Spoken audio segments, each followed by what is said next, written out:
So a beautiful bass, Tom Thompson Lake.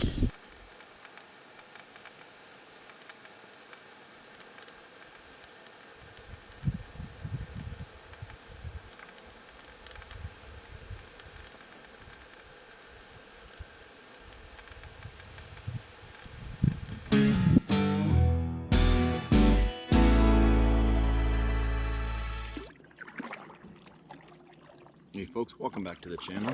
We are back in Algonquin Park and we are just setting out at Canoe Lake. We are going to go off for a 3-day excursion, just me and Bear. Fall 2025. The color change of the trees has just started, so it'll be interesting to see how those go. Plus we've got a whole bunch of adventures planned. So beautiful morning to paddle out. It's just a little past 7. We arrived last night and set up the canoe, slept uncomfortably in the car, and now we're all excited to head out. So thanks for joining, and I hope you enjoy this adventure.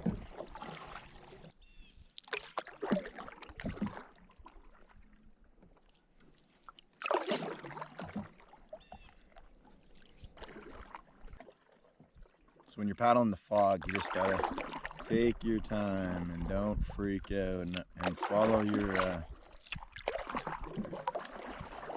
your signals, or follow your brain, right? Like I was just using the sun as my guidance, just following it behind me.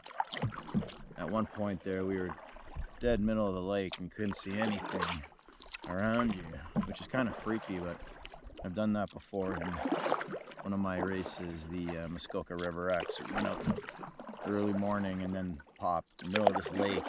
I knew you just had to cross it. It was like a 3K cross. So I just stayed dead center, dead straight, kept paddling, and I made it straight across when other people kind of had to hug the bay and around, and probably cost them an extra half a K. So patience is the key when paddling in the fog. There's the sun.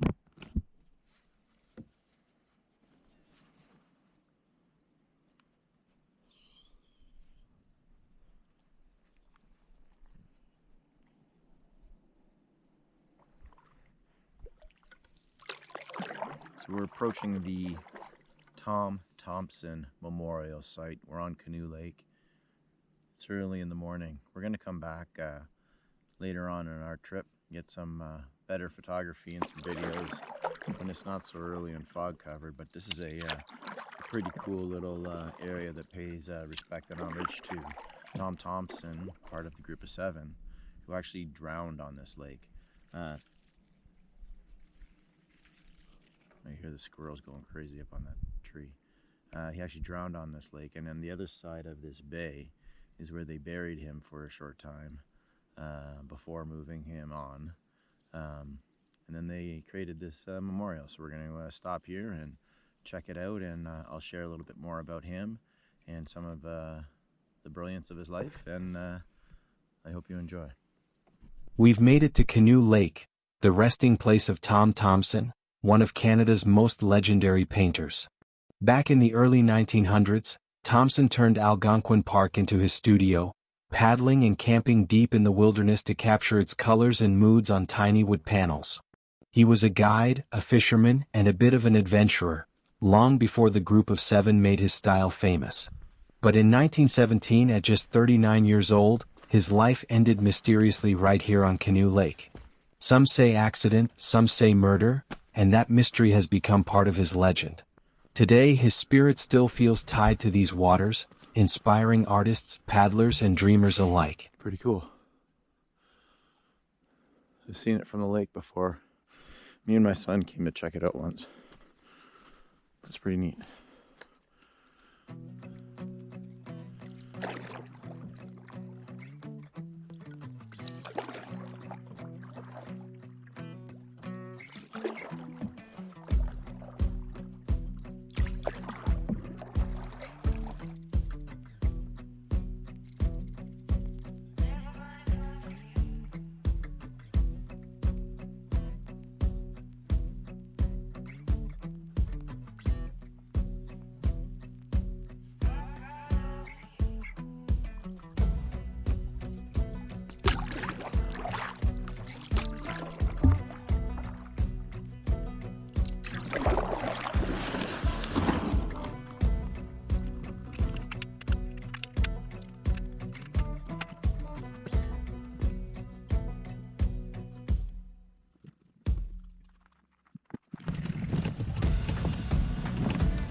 wide open campsite. A little beach over here where we can dock.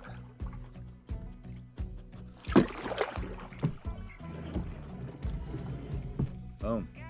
Okay.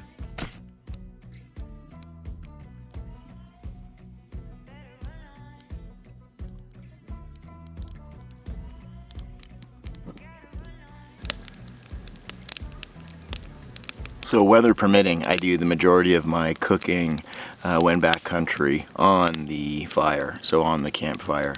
If it's raining or super windy or whatever, then maybe you got to pull up the jet boil, which I bring, but I very rarely use. So just set myself up a little nice hot fire with a lot of coals, keep it going for the whole time that I'm at the camp, and then you just boil water, fry stuff.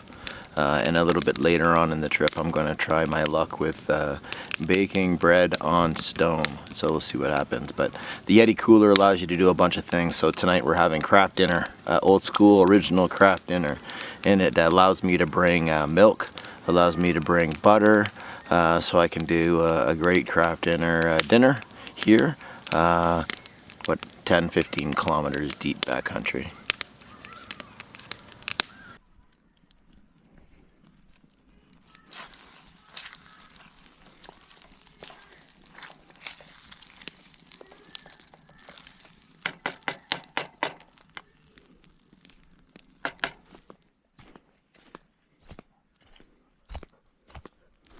Okay, folks, if you're camping and you hear things creaking and cracking and moving and grunting in the middle of the night, and you don't know what it is, this is the solution.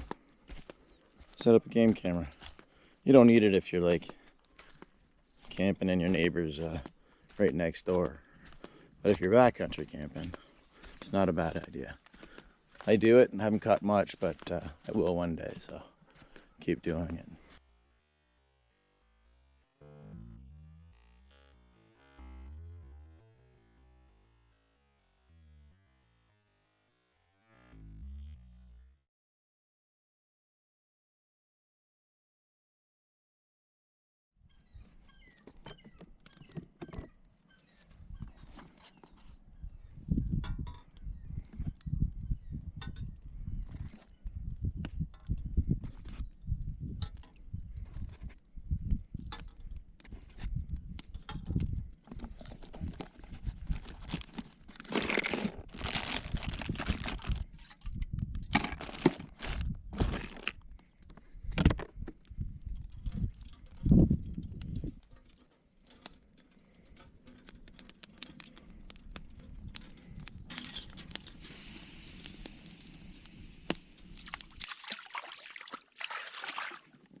So day 2 of the Algonquin Fall Adventure, and we're out on the Little Oxtong River. So the Big Oxtong River, or the Oxtong River, I've run a couple of times from Canoe Lake all the way to Oxtong Lake in where there's that Algonquin Outfitters, and it's a pretty cool little, I guess it's a class 1 rapid.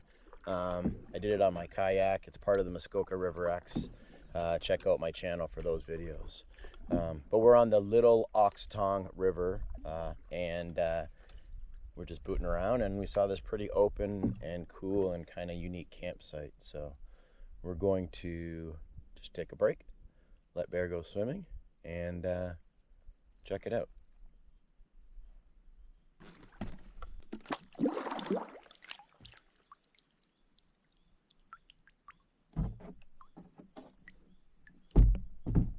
Perfect landing.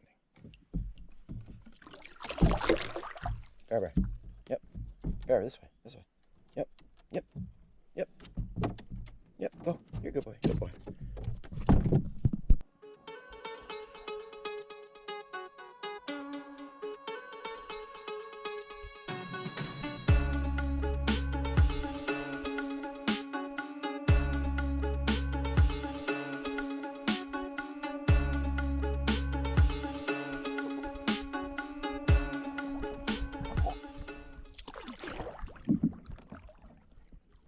Check out this beaver dam, nature's original engineering project. Beavers can move logs weighing more than themselves, and their dams are so good at holding back water that satellites in space can actually spot them. Fun fact, the largest beaver dam in Canada is over 850 meters long. That's almost the size of the CN Tower laid on its side.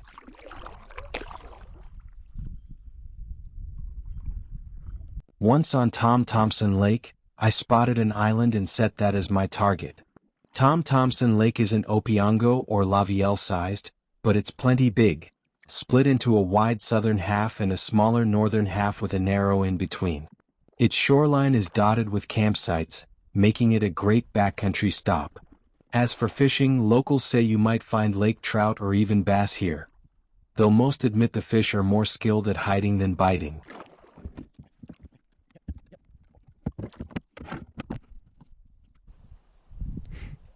Okay, so we're on one of the islands on Tom Thomson Lake. And we're just gonna hang out here for an hour and a bit, do some fishing, chilling, enjoy the day. Big clouds come over, which they expected. A little bit overcast today, but for the most part, it's been beautiful and sunny. Anyways, I've got my canoe all secured there, so just chilling. I pulled it up off the water because last thing you want to do is be stranded on an island in the middle of Algonquin Park. And I also I bring a couple of rags. One's for me, one's for my dog.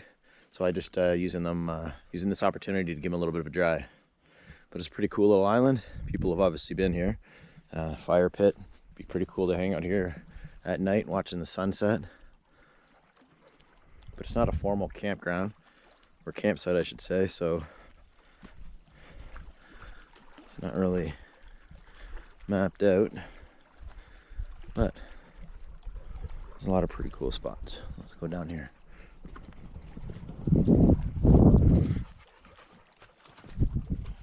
There, go swim. Go swim, buddy.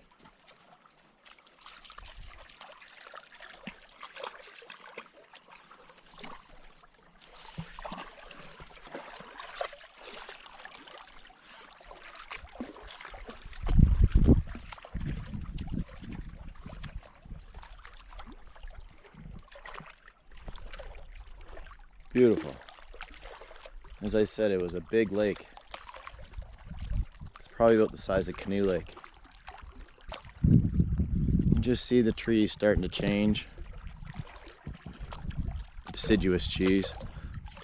The birches will go orange. Sorry. The birches will go yellow. The most maples will just go into some form of a red. And then the sugar maples are the money. They change into that like really glowing orange into red. I planted one in my backyard about 15 years ago and it's awesome for that exact same reason. You see a couple of them there just in between some maples and some birch. Not fully changed over, but starting. I came into the park 2 years ago and I went to a different spot, and it was in October, middle of October, and the leaves had totally changed and were starting to drop. So I missed it. It was beautiful still. Anytime in Algonquin Park is beautiful, but I wanted to come in today and this time to check out the leaves, and I'm glad I did. So I've been following it a little early because we had those 2 weeks of some beautiful weather. It was like summerish, beginning of September 2025. But now it's starting to change, and you see Mother Nature following suit. So.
So I didn't expect this, but it's kind of neat. A little bit of a high point. I'll hop out on this rock.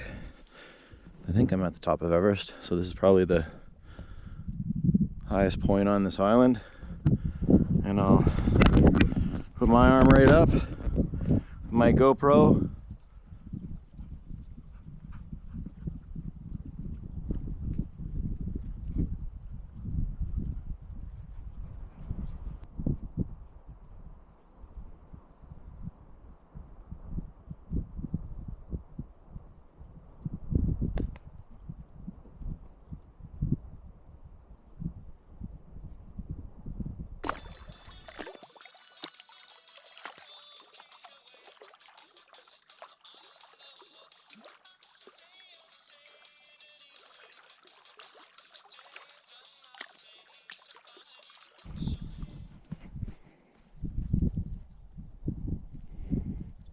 Perseverance pays off.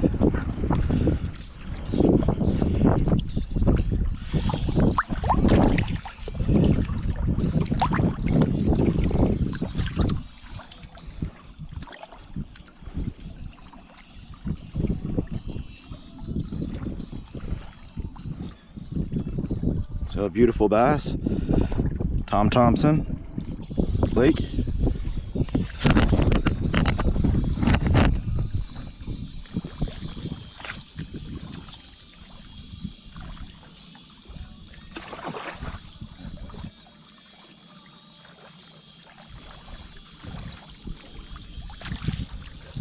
After a successful day fishing Tom Thompson Lake, we paddled back toward Teepee Lake in our base camp.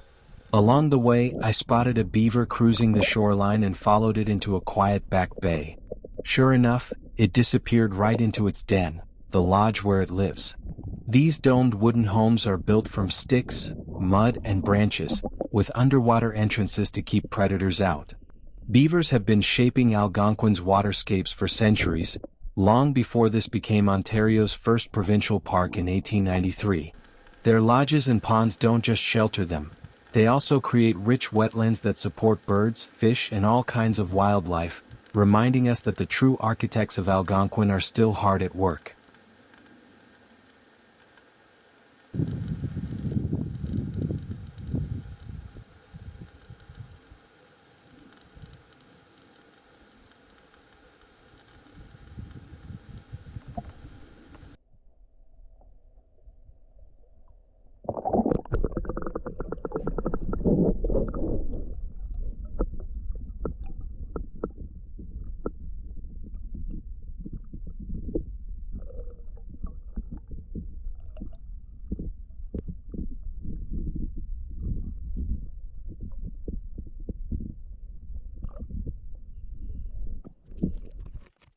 After the fun with the beaver and some great fishing, I paddle back to camp, cut some wood and fire up an epic dinner, grilled curry chicken over basmati rice with naan bread, all cooked right on the fire. That's backcountry gourmet. Okay, so I got the fire going, and as I said before, I don't really do old school Coleman stoves or jet boils or any of that stuff unless I need to. I do have one, voila, but I prefer not to use it. So I bought this Yeti cooler, and it comes with a whole bunch of great things. I can have cans of Coke every day, and I can bring in chicken. I can bring in pizza dough and everybody's favorite vegetable, bacon. So what I'm going to do tonight is I'm going to do a curried chicken over basmati rice with a fresh baked naan bread, and we're going to do that about 15 kilometers backcountry in Algonquin Park. So I got the fire going, and as much as possible I want to have nice clean smoke. So I'm just trying to make a nice pit of coals. We'll get the fire down once we put the bread onto it, but right now we're just brewing coffee. You see it's just starting to percolate. We'll let it percolate for about 2 hours, and then it should be perfect tar to drink. But right now what we're going to do is something unique. So this is my backcountry pizza oven. So this is a chunk of granite that I just got from the side of the lake. So clean chunk rock. Hopefully nobody's urinated on it or done any of that stuff. So I got a pretty clean one. And I put it to the corner of my fire, and I kind of built up a little bit of a backing, and it's pretty warm in there. So it's been on there for, I don't know, half an hour or so. The rock itself is starting to warm up, which is great. And eventually I'm going to cook that bread on this rock in this fire. But what I'm going to do first, I'm going to season it.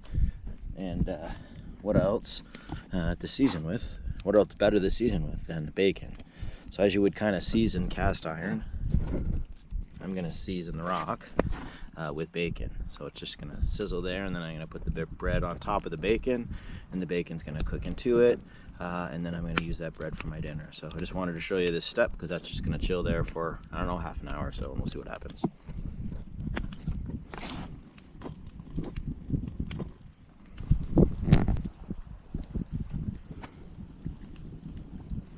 Okay folks, so our bacon's been seasoning our backcountry camp oven, and now we're going to put our naan bread on the bacon.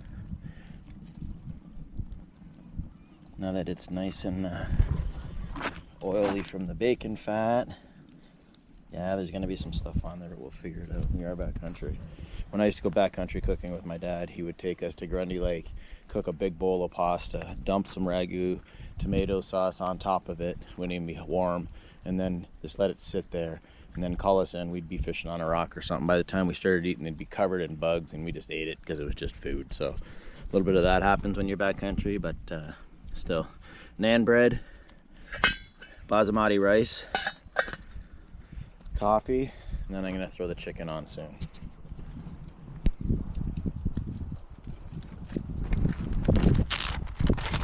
So I just took 2 chicken breasts, and I just put oil, curry, and then I have a secret little spice that I use.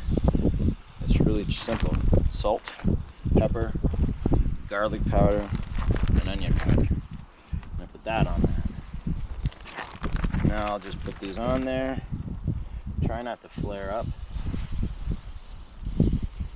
We are cooking on fire, so there is going to be a bit of a grill and stuff like that. So there we go.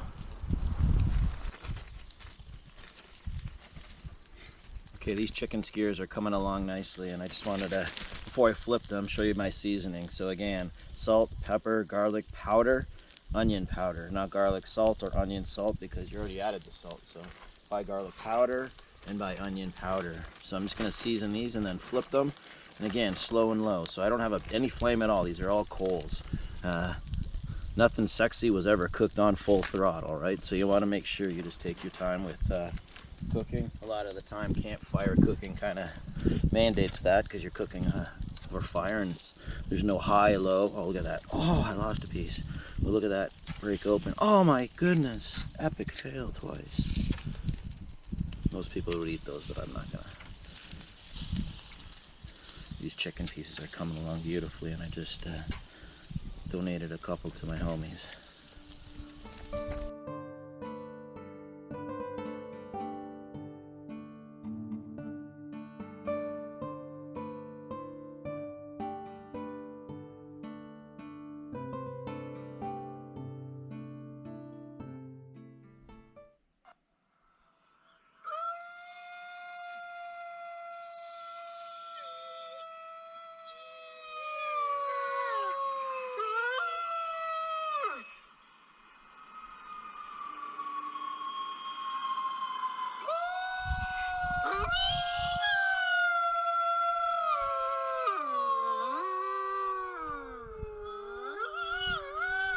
Out here in the Algonquin wild, I try my wolf call, hoping to stir the forest's hidden residents. Silence again. I've tried this before at Arrowhead Park and a couple times here with no luck. Overnight, the game camera we set up behind camp didn't disappoint. First, it caught a little frog chilling in the lower left of the frame. Then my dog Bear wandered in, adventuring like he owned the place. And finally the jackpot, a bull moose with grunt and all. In this clip I had just woken on day 3. A minute after leaving the tent, my dog Bear starts barking aggressively. I turn to see a massive bull moose staring at Bear and I. I call off Bear, turn to grab my camera, and the moose turns and slowly leaves camp. This is that video. You do not see the beast but hear it. You also see Bear signal and watch the sound. It was an adrenaline-rushed moment. You hear it in my breathing. It was awesome.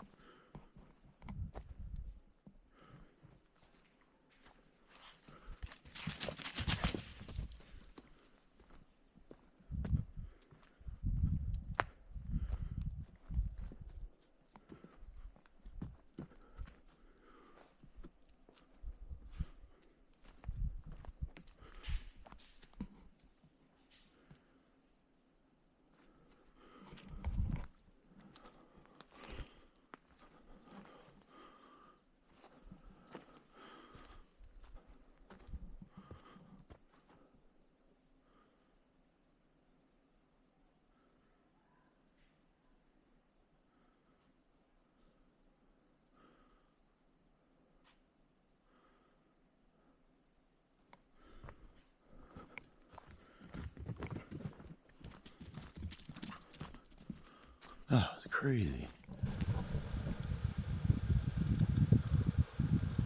After the bull moose encounter, we pushed off and paddled into the fog.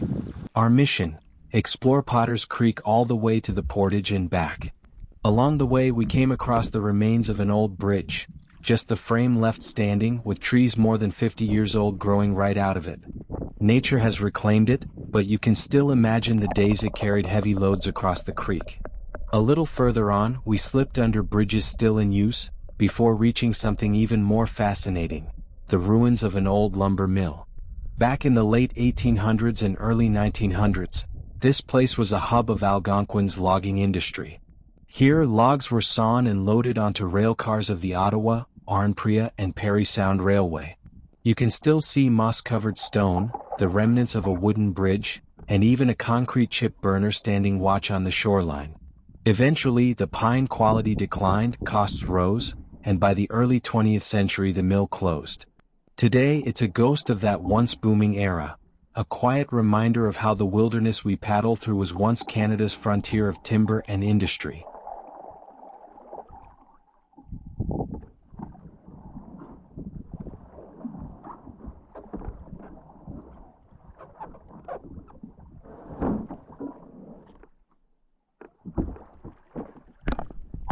Okay, so we got the canoe sitting there, and then we're going to follow this path.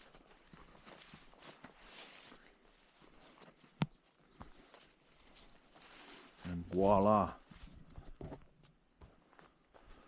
How cool is this?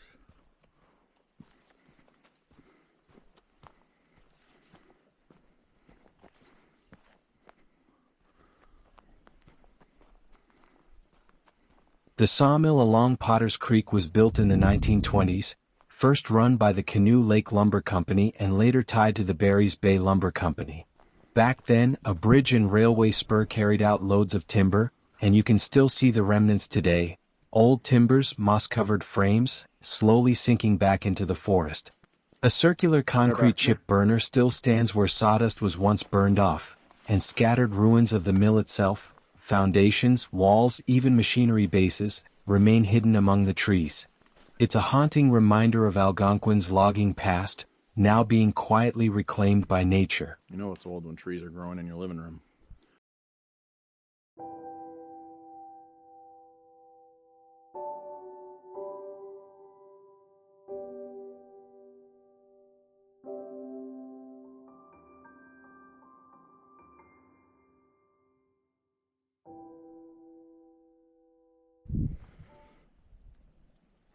Back at camp, I'm using this last night to give you a quick look at our sleeping quarters before diving into tonight's dinner.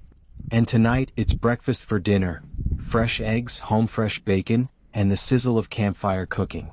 Out here in Algonquin, backcountry camping means packing light but smart, bringing just what you need and leaving no trace behind. Every campsite is outfitted with the basics: a fire pit, a thunderbox tucked in the woods, and plenty of space to pitch your tent. So the other night I cooked up these baked potatoes. I simply put them onto that grill while I had a fire going when it wasn't too crazy, and I basically cooked them. Now I'm going to take them, I'm going to dice them. And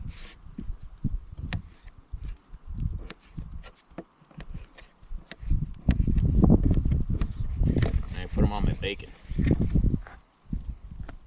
We have home fries. Algonquin was one of the first parks in Canada to truly celebrate wilderness camping when it was founded back in 1893, and it's still one of the best places to experience what makes backcountry life special.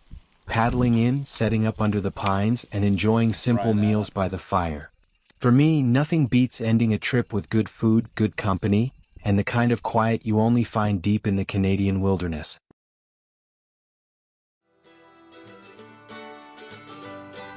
Day 4. We're up early, no moose this morning, and it's time to paddle back to the access point in our car at Canoe Lake.